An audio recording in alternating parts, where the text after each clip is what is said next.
Today we are going to be building a faux beam. If you don't know what the word faux means, it is just a fancy word for fake. So we have this job that we've been working on and they have this 4x12 beam running across the middle of their living room and it is ugly. I mean, take a look at this. So what we're gonna be doing is building this fake beam to cover that ugly one that's there. The first thing that I'm doing here is setting up this track for my circular saw. This track will help keep my cuts super clean and very straight. I don't want any chance of messing up any of this maple plywood because it is not cheap.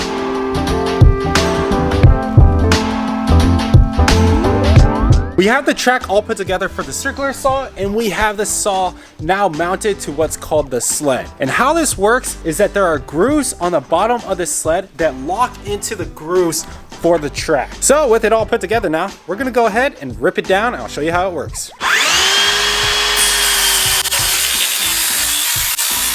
And just like that, we have this beautiful cut right along the edge, nice and clean. Absolutely no splintering. Now that we have it ripped down to length, we need to go ahead and start cutting it the other way.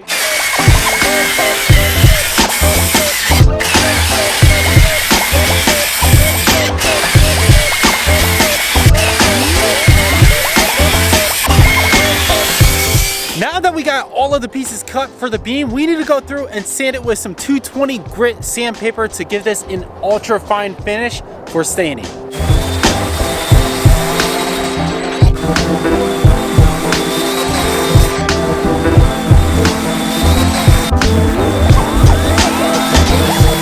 Now that we got the wood all sanded down, it is time to do the staining. We are going to be using this Varathane Hazelwood stain. Whenever staining wood, make sure that you read the directions for the stain that you are using. For this Varathane one, it says to put on the stain very liberally. Also, whenever staining wood, you need to make sure that you're in a well-ventilated area, and I like to wear nitrile gloves like these. That way I don't get this stuff all over my hand. It's very important that you don't let the stain dry on the wood, at least for this Varathane one. Otherwise, you're gonna end up with a stain color that you do not like. So this one, it says just to saturate the surface, then take a microfiber cloth and wipe it off.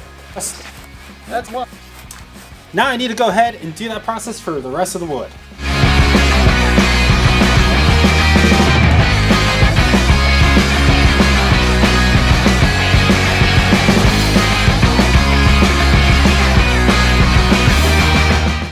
Just like that, we have all of the wood all stained. So I had to wait a couple of hours and then we can put on the polyurethane finish. For applying this Varathane triple thick polyurethane, what you want to do is open it up and you want to go ahead and make sure that you stir this. You do not want to shake it because it will leave air bubbles. Give it a nice little stir. When applying this polyurethane, you want to make sure that you use a really nice synthetic bristle brush. This will make sure that it gives a nice even finish. And you want to go ahead and apply it in the direction of the grain of the wood.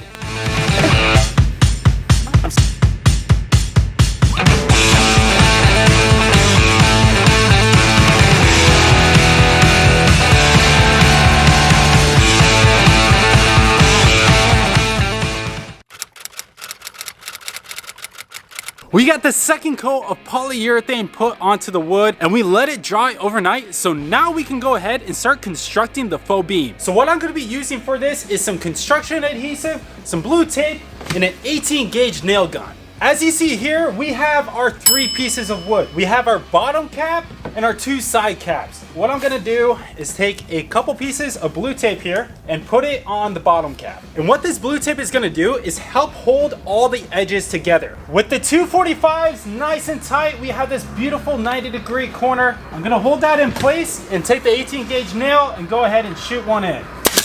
We're also gonna go ahead, seam up this other side right here and shoot an 18 gauge nail as well. That will help hold this in place. Now we can go ahead and do the other side. With everything butted up, once again, I'm gonna tack a nail in. With this corner all lined up, we'll go ahead and shoot the other side. And in the end, this is what our box is going to look like. Then we have this nice constructed box that we can just hold up against the beam and tack in nails on the side to hold it in place. So with that, we need to go ahead and start constructing those boxes.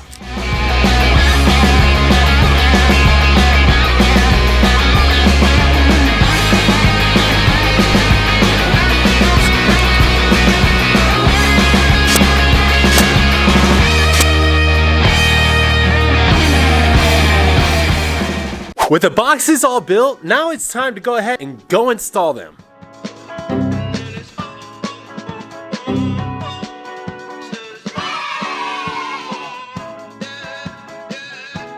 Oh my gosh, this hanging of the beam is not going quite as planned. Lifting this beam is quite a bit harder than I thought it was going to be, especially with just doing it by myself. These other two should go a lot quicker than that last one did. Now that I got a process all figured out for this. Even this one looks absolutely amazing. So I'm really stoked to see all three get put up. So let's go ahead and get the rest hung and see this finished product. Don't you think you're better off where the neighbors don't stay? Maybe you're wanted, looking good for the move. Well, now that we got the last piece of this faux beam hung, we need to go through and fill in some of these gaps using this wood putty. I know you never giving up unless it's real. A slippery slope, it's not enough to please you. Pretty Caroline. Just like that, we have this ridge beam all hung and trimmed out, so it is complete and it looks absolutely amazing. If you like this video, be sure to give it a thumbs up, subscribe to the channel. If you want to see more cool videos like this, check out these.